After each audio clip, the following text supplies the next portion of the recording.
somebody who's not who used to be a fixture of commentary on this show has since been fading into the background in a way that I can't say I was necessarily have been happy about, but Bernie Sanders has gotten back to work calling out the oligarchs of America. And, it was refreshing to see it, for all the criticism that we lob often at Bernie Sanders for not doing everything that we'd want exactly how we'd like him to. Obviously, in our heart of hearts, we've both been tremendously inspired by Bernie Sanders, and it's good to see him. Good to see him, keeping up the good fight. Yeah, exactly. And Bernie Sanders, like you said, despite our disagreements with him, he does remain probably one of the best senators. And right here, he is calling out Bezos and Elon Musk. Again, this is not really a controversial statement to make, especially right now when so much wealth has been concentrated in the very upper echelons of our elite society. People like Musk and Bezos just completely enriching themselves essentially off of the coronavirus, or at least from surrounding circumstances. So Bernie just comes here with a totally normal tweet. He says, we are in a moment in American history where two guys, Elon Musk and Jeff Bezos, own more wealth than the bottom 40% of the country. That level of greed and inequality is not only immoral, it is unsustainable. And if you were paying attention to Bernie on the campaign trail when he ran for president in 2016 or 2020, again, this is not a new statement coming from Bernie. This is the kind of thing he would say all the time on the campaign trail, pointing out the really insane level of income and wealth inequality in this country. And the fact that people like Elon Musk and Jeff Bezos can single-handedly, or between the two of them, own more wealth than 40% of an entire country. That is truly the richest insane. country in the world too. It's fucking astronomical, right? These two individuals. And also we don't have any handy right now, but I'm sure you've all seen the charts where you can look at the net worth of somebody like Elon Musk in February of 2020 and then look at it right now. Same with Jeff Bezos. I mean, the absolute, like, the compounding effects of their astronomical wealth are obviously immoral, but Bernie's correct to say unsustainable, right? That wealth is going to keep compounding. They're going to keep finding ways to vacuum up every last cent that the working poor has. And it's going to, eventually, I mean, it's already collapsed our entire society, right? Just go drive around what used to be called small town America, right? Middle America, right? It's completely gone. But the effects are going to be completely unavoidable as we continue down this road. But yeah, this is pretty run-of-the-mill stuff from Bernie Sanders. Nothing too crazy, but of course that doesn't stop. And this was kind of just context because he put this out on March 18th, and again, it probably got the attention of Mr. Musk, who, actually, I guess this was a different tweet altogether. That was just context because, again, Bernie's kind of been calling out the oligarchs, like you said. But here, Bernie responds to an Elon Musk tweet where Musk tweets, "I am accumulating resources to help make life multi-planetary and extend the light of consciousness to the stars." This is the kind of horse shit that makes me want to throw up and punch him in the face at the same time, right? Because essentially, like, I think he's genuinely so far up his own ass that he might believe this shit, right? Like, in his own fucking deluded mind, when he's like surrounded by his own bubble where everybody thinks he's like a genius and he's like constantly like you can tell when you watch, like, my biggest takeaway from like that Joe Rogan podcast that he did was just like if I don't know, it felt very like almost performative to me. Like, he's a smart guy, like he's gonna go in there and try and like play the troubled genius. Like, it's so obvious. I don't think people would like to be inside my mind. Like, yeah, dude, his shtick is so fucking cringy, and you're absolutely right that it's performative, and you're absolutely right that he's a capitalist that's doing an act. If you watch his interviews and stuff, it is very obvious, at least in my opinion, that he is putting on that exact shtick where he is kind of trying to play like the quirky and weird and like, troubled genius or whatever. It's so fucking annoying. I can't stand Elon Musk. But again, and it looks like Musk is responding here to a tweet from Clean Technica, and where they're spotlighting this Bernie tweet and calling it ridiculous. Even though, again, I'm really shocked that anyone can argue with the statement that it's unsustainable that 40% of the people in this country own less money than two extremely rich men. Again, that seems completely and entirely uncontroversial. Which basically have their own income that's like the equivalent of like a sovereign country, right? Like these individuals, like, I mean, if you think about it, if you own more than 40% of the wealth of the entire United States to combine, you have to have more wealth than entire countries.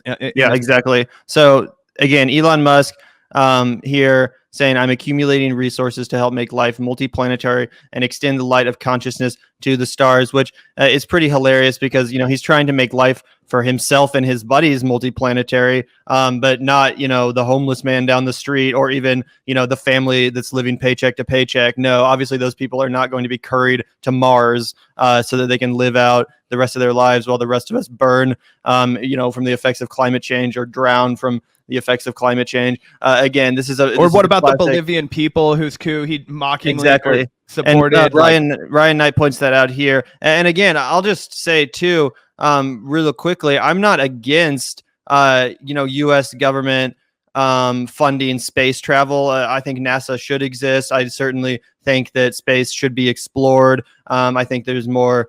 I'm in favor of, funding for scientific research. Absolutely. But that being said, I'm in favor of, robust government NASA type programs, not, private companies and people like Elon Musk enriching themselves to the tune of millions and billions of dollars by trying to privatize space.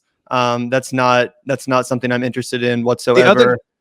The other thing about NASA that has to be addressed when we move it forward, because you're right, 100% it should be our national industry. That's, we should as a nation care about supporting science and all those. The whole world should come together to to do this. It shouldn't be a space race between different countries, because then it just becomes a escalatory military type thing. The space should not be intertwined with the military industrial complex like it currently is. The whole world should try to come together and unite to explore the cosmos, and not people like Elon Musk getting rich off of the privatization of space and the militarization of space. Yeah, well, what's interesting is that the United States has actually been pretty ambivalent as far as space technology has gone, and that's why somebody like Elon Musk has been able to sneak in here. So essentially, the business that Elon Musk created with SpaceX, that what actually makes him money, is that instead of having the United States astronauts get flown, as we'll say, I don't know the official fucking term for when you take a spacecraft somewhere, but essentially they were commuting to space with Russians. We were basically hitching a ride on their aircraft. And so what Elon Musk said was, I'll provide the spaceship that you and do the shuttling back and forth after the United States shuttered the space shuttle program. But the thing that I wanted to mention is that even if we do bring back NASA, one of the things that desperately has to change is the way that we get to space, right? Because it's so bad for the environment, the way that we currently do space travel. I mean, if you think about the way that a space shuttle functions, right? And obviously we don't use space shuttles anymore, but I don't know how the fuck our current rockets work. Well, that's why Elon Musk is trying to make Tesla rockets that are funded with, or that are fueled with electricity instead of gasoline. Why aren't you in favor of this innovation brought to us by capitalism, Zach? Yeah, exactly.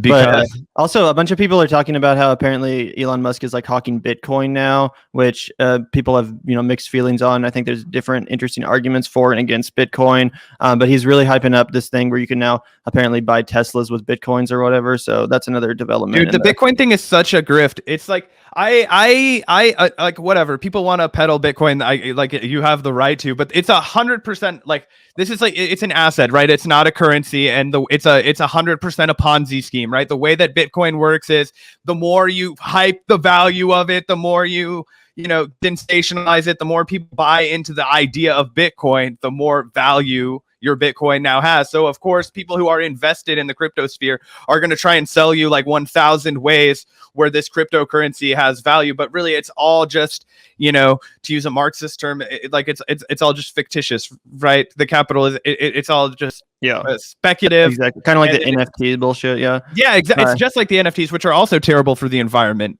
Yeah, and that's another thing that's ironic about Tesla being or promoting Bitcoin now is that Tesla, which is supposedly the environmentally, response to gasoline and fossil fuels or whatever, Bitcoin is actually extremely bad for the environment. It uses an incredible amount of electricity to mine Bitcoin, which is something that not a lot of people know about. But if you ever look at just photos even of the equipment and necessary to mine Bitcoin, it's incredibly expensive as far and resource depleting when it comes to electricity and all that. So it's not, it has issues with it for sure. The one argument that I have heard in favor of cryptocurrency that kind of does appeal to me is that, like, if you're one of those people that doesn't want your taxes like going towards the war machine or whatever, then like there are cryptocurrencies like Monero, which Aria DeMezzo told us about, which apparently like you can get around I've looked into Monero. Monero, it's a more it's a even more covert, even more incognito way of hiding your transactions. But like at the end of the day, you cannot run your entire life off of Monero. It's just not going to be feasible for you. And also, unless you live in the town that Aria DeMezzo does, because apparently they're all on Monero now in New Hampshire, which is weird. But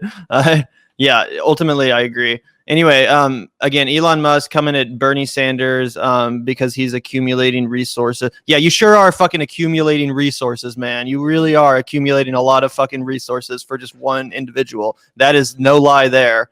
Anyway, extend the light of consciousness to the stars. It sounds like such fucking Silicon Valley horseshit, dude. Bullshit. This is like it is like this is right here. This one tweet is like late stage capitalism in like one little clip, right? Like this is anyway.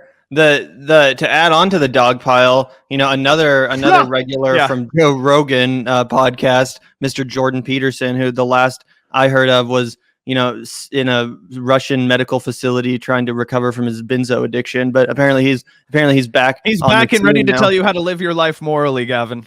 Yeah, exactly. And he quote tweets Bernie Sanders here. Again, so Bernie responds here. Sorry, I left out a piece of the puzzle. Okay. Bernie responds and says, space travel is an exciting idea, but right now we need to focus on Earth and create a progressive tax system so that children don't go hungry, people are not homeless, and all Americans have healthcare. The level of inequality in America is obscene and a threat to our democracy. So again, coming in clutch with the truth right here. Again, I'm also excited about space travel, and I think the world should come together to try to explore the cosmos. But absolutely, while we have children going hungry and people dying on the streets and people dying without health care, it's obscene and immoral and just silly, honestly, to be thinking about spending our resources elsewhere when that violence is going on. So, once again, Bernie just coming in with some obvious logic and, I can't imagine, really arguing with this. Yeah, exactly. And I,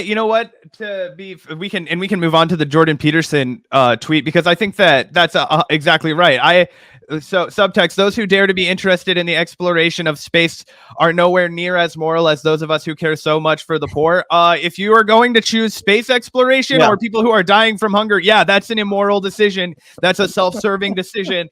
That is as black and white as it can be. And this is so laughable from a guy that pretends to preach morality. Like, it's so obvious that this guy is nothing but the biggest kind of shill. I mean, he's nothing but a voice for right wing donors to it's so ridiculous, right? Like I haven't ever looked into this, but I would love to see where Jordan Peterson gets a lot of his funding from, because like I don't know. And also he does have the fact of the matter has to be said, like he does have an audience base, but it's ridiculous to me that audience base exists. It's so delusional. It blows my mind that people still listen to what this guy has to say, because again, when he was first out there spreading his bullshit and proffering his idiocy, he was he was basically just a professor and a public intellectual. So I guess you could look at him and take him seriously if you wanted to, but now after you publish a book, not once you've heard anything come out of his mouth. Well, obviously, yeah, but there's a lot of people out there that are easily tricked by con men that sound smart. Hence, true. The entire right wing media industry. But what I'm getting at is he wrote a book called 12 Rules for Life and went around preaching about how you need to clean up your room and get to work and face your responsibilities head on and don't be lazy and all this bullshit. Meanwhile, unknowingly to his fans and to the public, he's literally dealing with his own issues by stuffing his mouth full of benzos every day, thoroughly addicted to a drug to cope with his own fucking issues. Again, while he's meanwhile making millions of dollars telling people that they need to clean up their act and, which is the real issue, right? If you want to stuff your mouth full of benzos, like, I guess that's your fucking business. But like doing that while preening to people about how they and not only that, but like admonishing the people who actually have been impacted by things like the opioid crisis, basically boiling it down to like an issue of will. Yeah. And like I said, I'm not like familiar with Jordan Peterson, so I don't want to paint with a broad brush. So I guess I'll just try and. He's garbage, dude. You don't need to watch your words. I remember that he did the thing where he only ate meat and salt, and that did get to my my ears. But anyway, it's so ridiculous because to me this is obvious that, of course, like, we need to take care of everybody on Earth and our own fucking planet before we can even consider moving on to another one. And it's so obvious also, if you want to be like a head scratcher and be like, oh, I want to like philosophy. Obviously, if we don't change our nature, if we don't change our behavior, if we don't change the way we structure our society, we're just going to go through the next planet that we settle on, right? We'll constantly be chasing the dragon, so to speak. Yeah. Right? We'll be burning up all of our resources and then constantly in search for that greater consciousness from the next planet. I don't know. Yeah, no, exactly. And when it comes to benzos too, since we mentioned that, I agree. It's none of our business, whether or not he's taking benzos, and I don't judge people that do any drug. That being said, benzos are incredibly addictive, and there is a responsible way to use drugs and an irresponsible way to use drugs. And I personally know people that have suffered from addiction to drugs like Xanax and Klonopin. I do think it's incredibly ironic for him to be, irresponsibly using those drugs to cope with his own issues in his own life. Meanwhile, he's telling people to take a jog and eat steak and do whatever and buy his book, and then that's what they need to do anything but question the actual system that we live in, which is my beef with all these fuckers, right? Because, and look, here's the thing, and I've talked to I'm sure we've talked about this on the show and off air as well, because here is the deal with these kind of guys, and it's the Joe Rogan, Jordan Peterson, it's the same formula, right? These people, so many people right now, they lack direction, they lack role models, and their life is so thoroughly fucked. And I'll be honest, right? I've been, one of those people who was just like looking around like, holy shit, like my life is fucked. I'm going to be a failure. And you can see how the argument that no, all you have to do is conquer your inner bitch and wake up at 4:30 in the morning and make your bed and go get after it. And, do all of these things. And then, somehow you're going to become Joe Rogan with $100 million and everything's going to be peachy keen, right? That's a good story. Yeah. And and when you have somebody who's living that story, right? Because that's the most difficult part about kind of challenging people's understanding of capitalism, right? Because yes, it's true that it is possible, right, to win the lottery. It's also possible to, start the world's most popular podcast and make a shit ton of money doing it and all of those things. And yeah, that debate did expose Jordan Peterson, but the broader point is that they're filling a real void, right? Which is that people are confused and they don't have any direction, and there is no opportunity for them that they feel like. And so these people are providing them with concrete steps that they can do to, if they don't challenge anything, if they only focus on themselves, then they can do it, and they're just going to run harder. And it's like, Animal Farm. I can't remember the name of the horse in Animal Farm, but his motto is just, I will work harder. I will work harder. Isn't it Boxer? Boxer. That's exactly what it was. Yeah. And his motto was, I will work harder. Right. And people are susceptible to that brain and that type of thinking. Right. That's and I think that's why somebody like Jordan Peterson is so popular. Same with somebody like Joe Rogan. Yeah. And so I think one of the things that we have to do when we're reflecting on this is think about what's the way that we can tell the real story in a way that makes it palatable for people and easy for them to digest. And yeah, that's so true.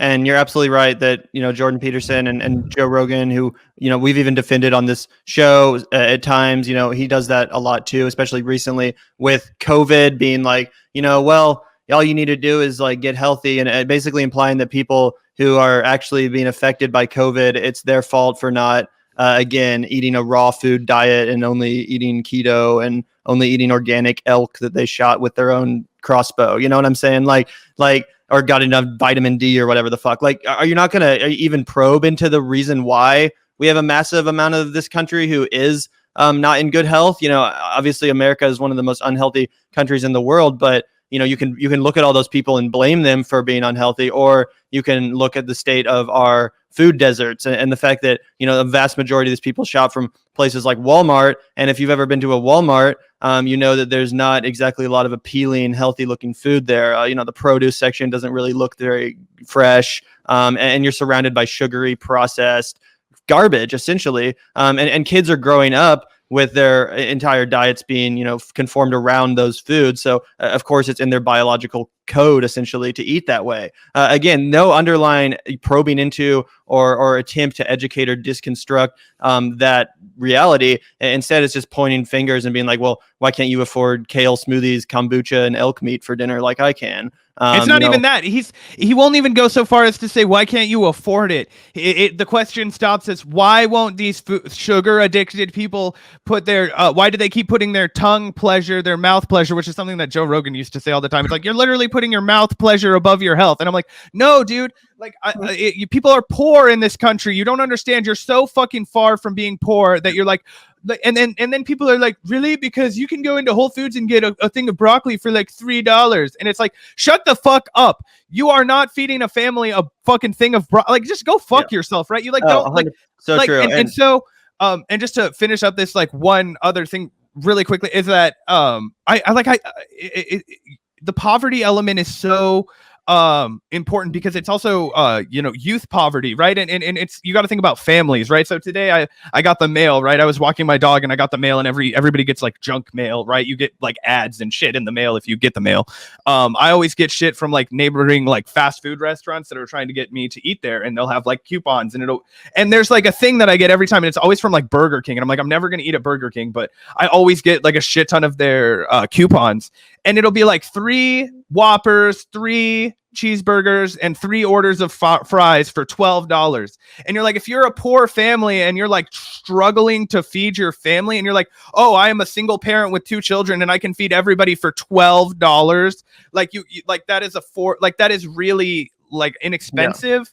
Yeah. And also, I'll just say on the broccoli point, I tried. I was a vegan for a couple months. I've been a vegetarian for a lot of my life, but I was vegan for a while. And I will say that vegetables and fruits, while extremely healthy, they're not very filling. You can eat a fucking entire bowl of fruits and vegetables, and it's really good for you. But it is hard to sustain yourself. You have to constantly be eating, essentially, if you are going to be eating like a fruit and vegetable based diet, and not a lot of carbs, for example, which do just kind of give you that like filler. So yeah, it's hard to just, it's easy to just say, well, why don't you just go to Whole Foods and pick up a $3.99 bag of broccoli and just eat that? Then you'll be healthy. But again, like you said, especially if you have a family, it's not really usually that simple at all. The other thing that I want to talk about, because like, okay, yes, that's true. You can feed your family for less than $12, but like at the end of the day, it's like, okay, do you want to eat rice and beans like every single fucking day? Like that, come on, that's just like an unsustainable way to live your life. Like point taken, like you're not going to starve if you live off of rice and beans, but like we have to consider the cultural pressures that you just have when you exist as a human being in this country. And also like we shouldn't be forcing like all the peasants to just eat fucking gruel while everyone else gets steak and wine. Like this is not, what the fuck? Come on. Yeah, dude, exactly. So what I think essentially is that it just comes from being completely removed and disconnected, right? And not having a real understanding. And I think the other part of it is a little bit of a lack of empathy, right? Like there is definitely part of it is a lack of want to understand. Feed your children. But yeah, certainly a bit of an interesting Twitter spat, and it is nice to see Bernie getting in there and kind of flexing his muscle and making some based points on Twitter. Again, obviously, we can talk about how maybe he's tweeting more than actually, standing up to the Democratic leadership, for example. And it'd be great if he really leveraged his, power as a senator in the same way that Joe Manchin has in order to get concessions on legislation. So certainly, Bernie could be doing more. And I don't really appreciate the way he kind of gave cover, so to speak, to Biden when he, dropped $15 an hour on the latest he should have been like tweeting out clips of Biden promising him and being like, this is an outrage. We have to force Joe Biden to do better. I mean, even in like polite Bernie language, he could have held Joe's feet to the fire and been like, Joe Biden gave us this promise and we're going to make him keep it. Like, something like that, where it's like, oh, yes, Joe literally made this promise. And of course the media would still attack him and be like, Bernie hates the Democrats. Nothing's ever good enough for Bernie. He's a crazy old man. He wants everything for free and everything like that. But at the end of the day, I think people would still understand him and understand where he's coming from and feel like he was fighting for them. And I think people, and the line is, and I think Ro Khanna said this explicitly, and, obviously Ro Khanna, he's not a socialist, but, he does flirt with the, a lot of the progressive ideas that you and I support. So we kind of expect more from him than the typical congressperson. But even he was like, I'm not going to risk anything that would hold up this bill. This bill is too important. And it's just like, okay, guys, if you're never going to risk anything, if you're never going to hold out, you're never going to exercise any power. You're just there to, be good looking and a smooth talker, I guess. I don't know. Yeah, exactly. Still wanted to spotlight that. And it's also funny because, we're in such a bubble, I guess you would call it, that, even Bernie Sanders is a little bit controversial. Is he left enough? But then you're reminded when you go on Twitter and look at the people like Jordan Peterson and Elon Musk, and to them, you're reminded that Bernie still is that radical communist, personification of proletarian rage to those elitists. So it's always a reminder, that outside of our very, very leftist bubble, Bernie still definitely is looked at as a radical. He's still definitely looked at by the capitalist class as a threat. And that's why they tried everything to stop him and ultimately did stop him in the nominating process. And, that's something that needs to be said. All it took was one phone call from Obama. Exactly. Yeah. All it took was one phone call and also Jim Clyburn. So, we've talked about that a lot, but I do think it's worth saying is they wouldn't have stopped him if he wasn't a legitimate threat to them. So while I agree there's lots of, valid criticisms of Bernie and his strategy, especially as of late, post Joe Biden being elected, I do think it's 2016, I think really. Sure. Yeah, that's fair. Sure. But like I said, I do think it's worth saying that if he wasn't a threat to the oligarchy, to the political establishment, then they wouldn't have stopped him and done everything they could have to try to stop him.